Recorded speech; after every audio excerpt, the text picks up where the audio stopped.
Volume 3, Chapter 383, 15th of February, 1946. In Solomon's house, old Ananias. Solomon's little house, which I saw in the vision of the resurrection of Lazarus in 1944, without knowing its owner, is one of the last houses in the only road that takes one to the river, in this poor out-of-the-way village. One little village of boatmen, where the houses of the wealthier people are situated along the little dusty road, and the others are spread at random among the trees of the embankments. They are not many. I do not think that they are 50 in all, and they are so small that they could be all contained in one of these tenement houses in large modern towns. Springtime now makes them appear less miserable, because it adorns them with its freshness, while garlands of bindweed or festoons of vines or cheery smiling yellow flowers of vegetable marrows adorn the coarse fences, marking the boundaries of properties, the borders of roofs, the doors of houses. There is also an odd rose, which seems out of place in its beauty, in the midst of baskets and nets, of yellow mustards in bloom, and of the early pods of humble swinging beans.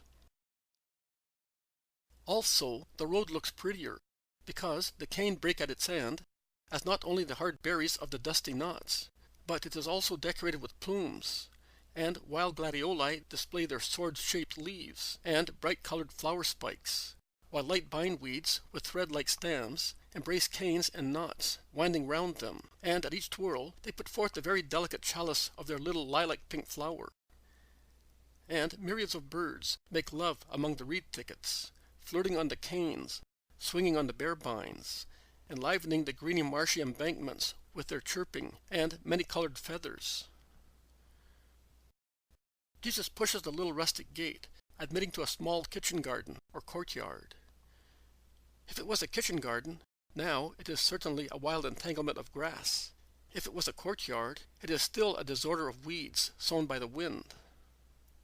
Only some vegetable marrows have been wise by clinging to the only vine and fig tree, climbing up to put forth the smiling mouths of their flowers close to the miniature bunches of grapes of the vine, or to the tiny tender fig leaves, which at their joints, in the cradles of the stalks, have the hard jams of the fig flowers just formed. Stinging nettles are tormenting the apostles' bare feet, so much so that Peter and Thomas pick up 2 worm-eaten oars and are busy beating the irritating plants to lessen their poisonous effect. In the meantime, James and John are trying to turn the big rusty lock, and when they succeed, they open the rustic door, entering a kitchen room smelling moldy and close. Dust and cobwebs decorate the walls. A rough table, some benches and seats, and a shelf furnish it. There are 2 doors in one of the walls. Peter explores. There is a little room with 1 bed only. It's good for Jesus. And there? Ah, I see. This is the storeroom, the lumber room, the barn, and the rat's nest. Look how they run. They have gnawed away everything these months. But now I will see to you. Don't you worry. Master, can we act as if we were at home here? That is what Solomon said. Very well. Listen, brother, and you, James. Come here and close all these holes. And you, Matthew, stand here at the door with Judas, and make sure that not even 1 mouse gets out. Just imagine that you are still the kind toll collector at Capernaum. No customer escaped you then, not even if you became as thin as a lizard after hibernating. And you, go and get as much wheat as you can in the kitchen garden, and bring it here. And you, master, go, whatever you like, while I fix these filthy devils, which have ruined these good nets, and have eaten the whole keel of a boat.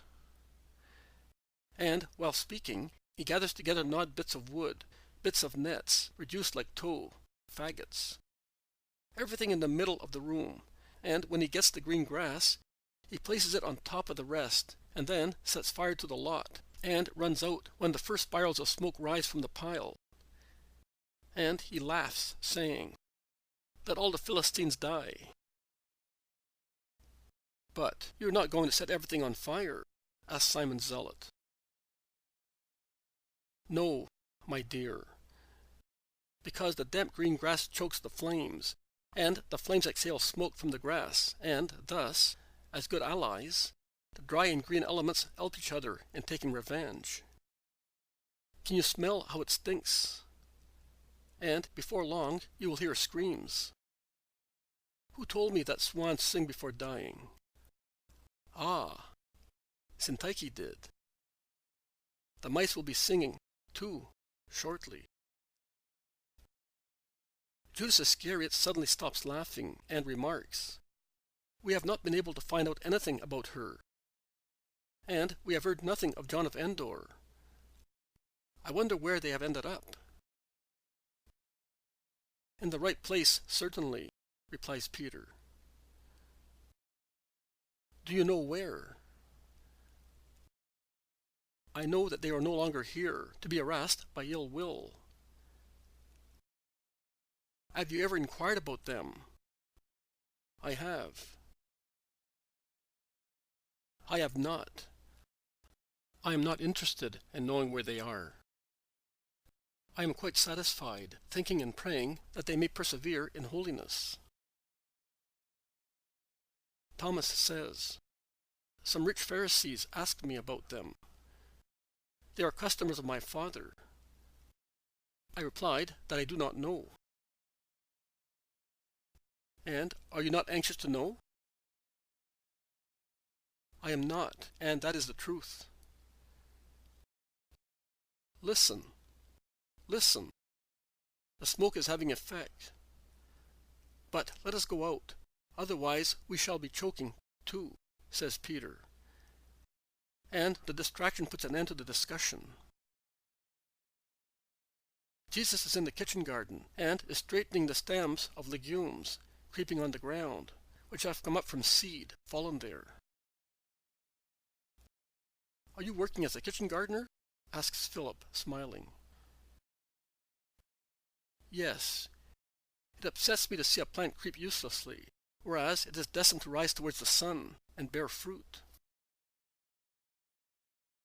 "A beautiful subject matter for a sermon, Master," remarks Bartholomew. "Yes, beautiful. But everything can be used as a subject, when one knows how to meditate." "We will help you, too. Come on.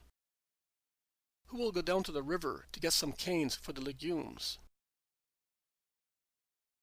The younger disciples go away, laughing, and the elder ones get busy weeding carefully. Oh, one can see that it is a kitchen garden like that. There is no salad, but there are leeks, garlic, vegetables, fine herbs and legumes, and vegetable marrows. How many of them! The vine needs pruning, and the fig tree wants to be cleared. "But, Simon, we are not staying here," says Matthew. "But we shall come here often." He said so. "And it will do us no harm to have a little order here. Look, there is also a jasmine, poor thing, under this cascade of marrows. If Porphyria saw this plant so dejected, she would weep over it, and she would talk to it as to a child. Of course, before she had margium, she used to talk to her flowers as if they were her children. Here you are. I have made room here. I removed the marrow because...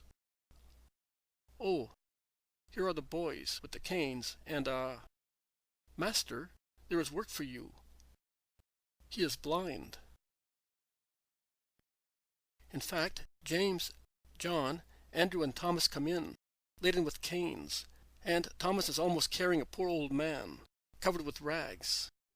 His eyes are white with cataracts. "Master, he was trying to find chicory on the banks and almost fell into the water.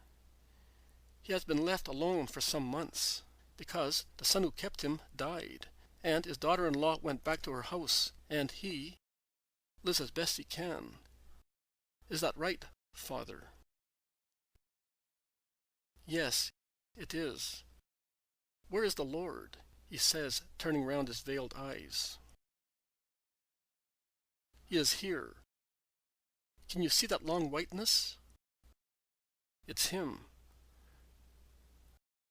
But Jesus comes forward and takes him by the hand. Are you alone, poor father? And you cannot see? No, I cannot. When I could, I made baskets and eel pots, and I made also nets. But now, I can see more with my fingers than with my eyes, and looking for herbs, I make mistakes, and at times I have suffered from stomach disorder because of harmful herbs. But in the village, oh, they are all poor and with many children, and I am old. If a donkey dies, one is sorry. But if an old man dies, what is an old man? What am I? My daughter-in-law took everything away. If she had only taken me with her, like an old sheep, that I might be near my grandchildren, my son's children. And he weeps, resting his head on the chest of Jesus, who holds him in his arms, caressing him.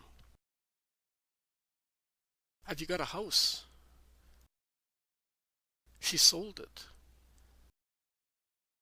And how do you live? Like an animal. At first, the people in the village helped me. Then they became tired. Solomon, in that case, is no longer of the same race, because he is generous, remarks Matthew. With us, though, why did he not give the house to the old man? Asks Philip. Because the last time he came here, I had a house. Solomon is good. But for some time, the people of the village have said that he is mad, and they no longer do what Solomon had taught them, says the old man. Would you be willing to stay with me? Oh, I would no longer regret my grandchildren. Even if you were to remain poor and blind, would you be happy just by serving me? Yes. A trembling yes, and yet so firm.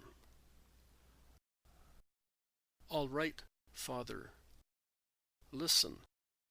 You cannot travel about as I do, and I cannot remain here. But we can love each other and do each other a good turn. You can, yes, to me. But I? What can old Ananias do? You can take care of the house and of the kitchen garden, so that I may find them in good order when I come back. Do you like the idea? Yes, I do. But I am blind. The house. I will become accustomed to the walls. But the kitchen garden. How can I take care of it if I cannot tell one herb from another? Oh, how lovely it would be to serve you thus, Lord, and end my life thus. The old man is pressing his hands against his heart, dreaming of what is impossible. Jesus bends, smiling, and kisses his dimmed eyes. But I am beginning to see. I can see. Oh, oh! He staggers in his joy, and would fall if Jesus did not support him. Hey, what joy does, says Peter in a deeply moved voice. And hunger. He says that he has been living for days on chicory, without any oil or salt, concludes Thomas. Yes, that is why we brought him here, to feed him. poor old soul!" they all exclaim sympathetically. The old man recovers his senses and weeps. The poor tears of old people, so sad also when they are tears of joy, and he whispers, now I can serve you, blessed one," and he wants the band to kiss Jesus' feet. "No, Father, now we shall go inside, and we shall have something to eat. Then we will give you a tunic, and you will be among sons, and we shall have a Father who will welcome us every time we come back, and will bless us every time we depart. We will go and find 2 doves, so that you may always have living creatures around you. We will get seed for the kitchen garden, and you will sow them in the soil, and you will sow faith in me in the hearts of the people here. I will teach them charity, for they have none. Yes, also charity. But be kind." Oh, I will be. I did not say one harsh word to my daughter-in-law when she left me. I understood, and I forgave. I read that in your heart. That is why I loved you. Come with me. And Jesus goes into the house, holding the old man by the hand. Peter looks at them, and with the back of his hand he wipes off a tear before resuming his work. "Are you weeping, brother?" Peter does not reply. Andrew insists, "Why are you weeping, brother?" "Mind your own business, the weeds in this case. If I am weeping, it's because I know why." "Tell us, too, be good," say several apostles. "It's because these lessons, given so, they touch my heart more than when he thunders imposingly." "But we see the King in him, then," exclaims Judas. "And here we see the saint." "Peter is right," says Bartholomew. "But he must be powerful in order to reign. And he must be holy in order to redeem." I agree with regard to souls, but with regard to Israel, Israel will never be Israel unless souls become holy. The conflicting opinions bounce backwards and forwards. The old man comes out with a water jug in his hand. He is going to the fountain. He is so happy that he is entirely different from the old man he was previously. "Old father, listen. According to you, what does Israel need to become great?" Andrew asks him. "A king or a saint?" "It needs God. That God who is praying and meditating in there. Ah, my sons, be good, you who follow him. Be good, very good. Ah, what a gift the Lord has given you. What a gift." And he goes away, raising his arms towards the sky, whispering, "What a gift! What a gift!"